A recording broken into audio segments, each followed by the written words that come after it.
అప్పటి వరకు నిశ్శబ్దంగా ఉన్న గీతకి తన ముందు జరుగుతున్న అన్యాయం, తన తండ్రికి జరుగుతున్న అవమానం చూసి కోపం కట్టలు తెంచుకుంది. అత్తయ్య, నోరు అదుపులో పెట్టుకొని మాట్లాడు. నువ్వసలు మనిషివేనా? నువ్వు తినేది అన్నమా లేక పేడనా? బంధాల కంటే నీకు డబ్బే ఎక్కువైపోయిందా? మా నాన్న నిన్ను కన్నతల్లి కంటే ఎక్కువగా గౌరవించారు. నీకు ఏ కష్టమొచ్చినా వెనకాడకుండా సహాయం చేశారు. అలాంటి నా తండ్రి కష్టాల్లో ఉంటే ఇంతలా అవమానిస్తావా? ఏమే గీత, చదువుకున్నాను కదా అని నా ముందెక్కువ మాట్లాడకు. మీ నాన్న కష్టపడితే నాకేంటి? ఎప్పుడు మీ దగ్గర చిల్లి గవ్వ కూడా లేదు. మీతో మాట్లాడాల్సిన అవసరం కానీ, మీకు విలువివ్వాల్సిన అవసరం కానీ నాకు లేదు. మా ఇంటి నుండి వెళ్ళిపోండి. ఛీ! నిన్ను అత్త అని పిలవడానికే నాకు చాలా అసహ్యంగా ఉంది. నీ ముఖం చూస్తే మోసగత్తెలా ఉంది. మా నాన్న నీ గురించి ఎంతో గొప్పగా అనుకున్నారు. కాని ఈరోజు నీ అసలు రంగు బయటపడింది. మీ శ్రీపతి లాంటి తిరుగుబోతుతో నా పెళ్లికి మా నాన్న ఒప్పుకోవడమే చాలా గొప్ప విషయం. నీలాంటి స్వార్థపరురాలి ఇంటికి కోడలిగా రాకుండా నన్ను ఆ దేవుడే కాపాడాడు. ఏంటి? నా కొడుకుని తిరుగుబోతంటావా? ముందు మీరు బయటకు నడవండి. సుభద్రమ్మ, గీత ఒకరినొకరు తీవ్రంగా దూషించుకుంటూ ఉండగా రఘుపతి గారి మనసు తనకి జరిగిన అవమానాన్ని తట్టుకోలేకపోయింది. తన సొంత అక్కే తనను భిక్షగాడు అని అనటం, ఆస్తి కోసం తన సంబంధం క్యాన్సిల్ చేసుకోవటం ఆయన గుండెను పిండేసింది. రఘుపతి గారి ముఖమంతా చెమటలు పట్టాయి. అతనికి ఏమవుతుందో ఆయనకే అర్థం కావటం లేదు. కాని ఆయన కళ్లకు అంత చీకటిగా అనిపించింది. గి- గీత, నా ప్రా ప్రాణం పోతున్నట్టుంది తల్లి. అంటూ రఘుపతి గారు ఒక్కసారిగా నేలమీద కుప్పకూలిపోయారు. బాబూ, రఘుపతి, ఏమైందిరా నీకు? కళ్ళు తెరువు బాబూ. ఆ అరుపుకి గీత రఘుపతి గారి వైపు పరిగెత్తి, నాన్న, నాన్న, ఏమైంది నాన్న? కళ్ళు తెరు నాన్న. దయచేసి నాతో మాట్లాడండి నాన్న. తాత, నాన్నకేమైందో చూడండి. రఘుపతి, రఘుపతి, కళ్ళు తెరవరా. గీత, మీ నాన్నకేదో అయిందమ్మా. వాడికి శ్వాస ఆడటం లేదు. వెంటనే హాస్పిటల్కి తీసుకెళ్ళాలి. నా తండ్రికేమైనా జరిగిందో నిన్ను నేను ప్రాణాలతో వదలనత్తయ్య. భగవంతుడా, నా తండ్రిని కాపాడు స్వామి. అని గీత ఏడుస్తూ రఘుపతి గారిని లేపడానికి ప్రయత్నిస్తుంది. బాబాయ్, పెద్దమ్మ కూడా సహాయం చేస్తున్నారు. కాని అక్కడ ఎలాంటి వాహనమూ లేదు. గీత రోడ్డు మీదకు పరిగెత్తుకుంటూ వచ్చి ఏడుస్తూ, ఎవరైనా సహాయం చేయండి. మా నాన్నకేమో అయింది. ప్లీజ్, మా నాన్నని ఎవరైనా కాపాడండి. సరిగ్గా అదే సమయంలో ఆ దారి గుండా వంశీ తన కారులో వెళ్తున్నాడు. రోడ్డుపై గీత ఏడుస్తూ ఉండటం గమనించి వంశీ ఒక్కసారిగా కారాపై కిందకు దిగాడు. గీత, ఏమైంది? ఎందుకలా ఏడుస్తున్నావు? వంశీ, మా నాన్న ఎందుకో కుప్పకూలిపోయారు వంశీ. అక్కడ లోపల పడిపోయారు. వంశీ, మా నాన్నను హాస్పిటల్కి తీసుకెళ్ళాలి. హెల్ప్ చేయి వంశీ. నువ్వేం భయపడకు గీత, నీకు నేను హెల్ప్ చేస్తాను. త్వరగా మీ నాన్నను మనం హాస్పిటల్కి తీసుకెళ్దాం. వంశీ, బాబాయ్, కనకయ్య కలిసి రఘుపతి గారిని ఎత్తుకొని కారు వెనుక సీట్లో పడుకోబెట్టారు. గీత కన్నీళ్లతో తండ్రి తలని తన ఒళ్ళోకి తీసుకుంది. పెద్దమ్మ రాజమ్మ కూడా కారెక్కింది. వంశీ కార్ని చాలా వేగంగా సమీపంలోని హాస్పిటల్ వైపు పోనిచ్చాడు. రఘుపతి గారిని ఐసీయూలోకి తీసుకెళ్లారు. ఐసీయూ గది బయట భయంకరమైన వాతావరణం ఉంది. రఘుపతి గారిని స్ట్రెచర్ మీద ఐసీయూ లోపలికి తీసుకెళ్లిన క్షణం నుండి గీత గుండె వేగంగా కొట్టుకుంటోంది. ఆమె కళ్లల్లో కన్నీళ్లాగటం లేదు. వంశీ ఆమె పక్కన్నే నిలబడి ఓదార్చడానికి ప్రయత్నిస్తున్నాడు. గీత, ప్లీజ్ ఏడవకు. అంకుల్కేమీ కాదు. నువ్విలా ధైర్యం కోల్పోతే ఎలా? ఎలా వంశీ? ఎలా నన్ను ప్రశాంతంగా ఉండమంటావు? నా కళ్ళ ముందే నాన్న ఒక్కసారిగా కుప్పకూలిపోయారు. నాన్నకేమైనా అయితే నేనస్సలు తట్టుకోలేను వంశీ. నాకు తెలుసు గీత. డాక్టర్లున్నారు కదా, వాళ్ళు చూసుకుంటారు. నువ్వు కాస్త ప్రశాంతంగా ఉండు. సరిగ్గా అదే సమయంలో ఐసీయూ తలుపులు తెరుచుకున్నాయి.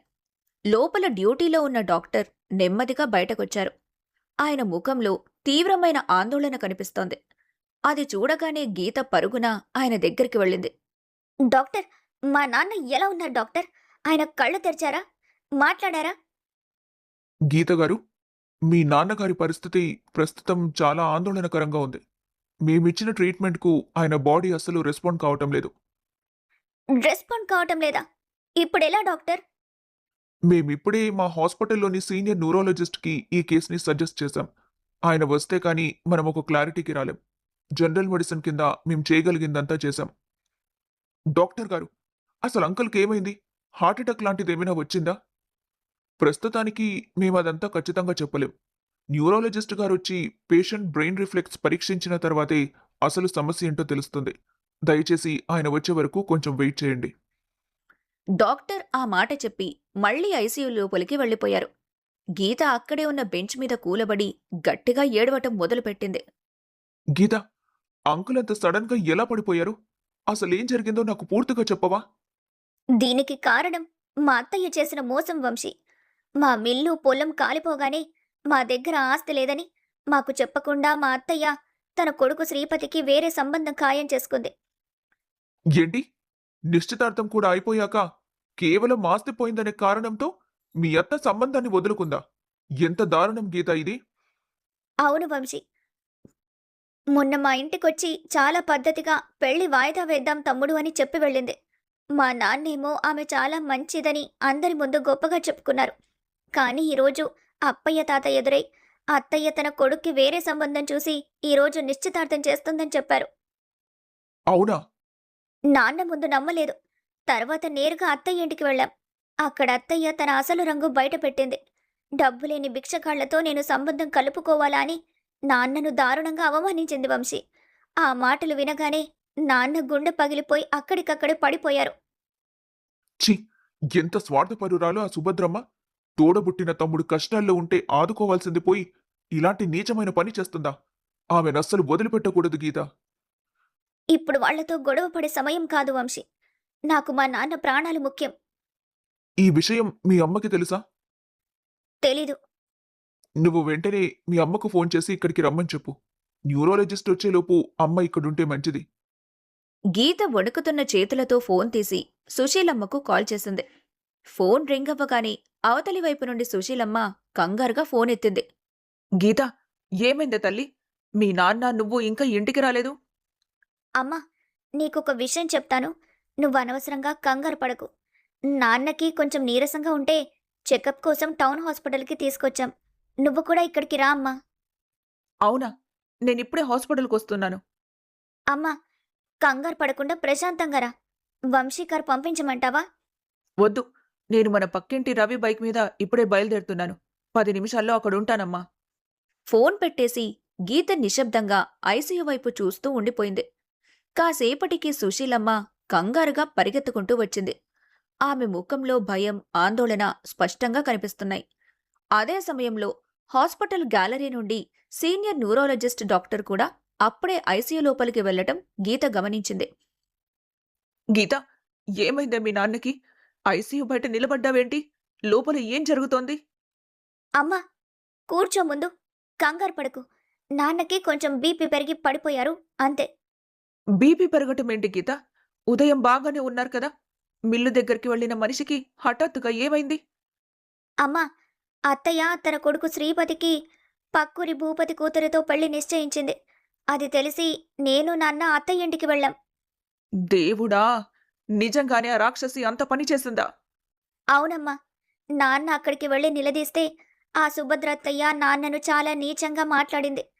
ఆస్తులేని భిక్షగాళ్లతో బంధుత్వం ఏంటని హేళన చేసింది.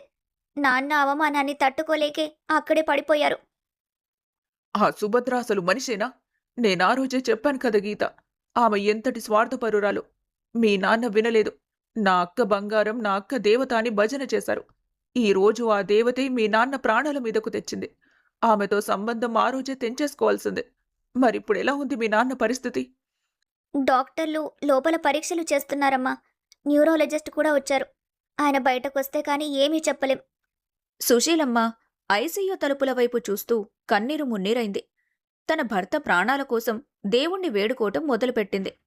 దాదాపు అరగంట తర్వాత ఐసీయూ తలుపులు తెరుచుకొని డాక్టర్ బయటకొచ్చారు. ఆయన చేతిలో కొన్ని రిపోర్ట్లున్నాయి. గీత, సుశీలమ్మ, వంశీ ముగ్గురు ఒక్కసారిగా ఆయన చుట్టూ చేరారు. రఘుపతి గారి ఫ్యామిలీ మెంబర్స్ మీరేనా? అవును డాక్టర్, నేను ఆయన కూతుర్ని. ఈవిడ మా అమ్మ. మా నాన్నగారి పరిస్థితి ఎలా ఉంది డాక్టర్?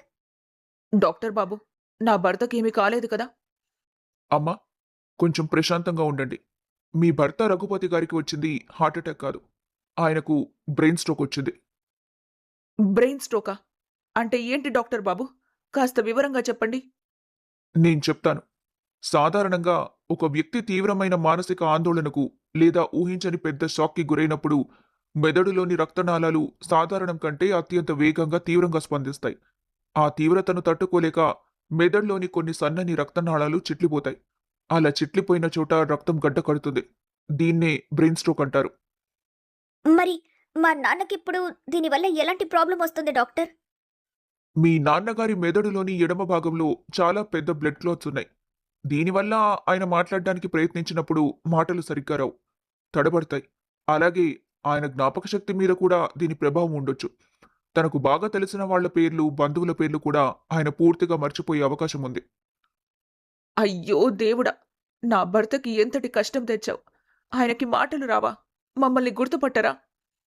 అంతకంటే ప్రమాదకరమైన విషయం ఏంటంటే, ఈ క్లాట్స్ కనుక ఇలాగే ఉండిపోతే మెదడులోని ఇతర భాగాలకు రక్త ప్రసరణ ఆగిపోయి ప్రాణానికి ప్రమాదం సంభవించొచ్చు. మరి మా నాన్న మళ్ళీ మామూలు మనిషి కావాలంటే ఏం చేయాలి డాక్టర్? మందులిస్తే సరిపోతుందా?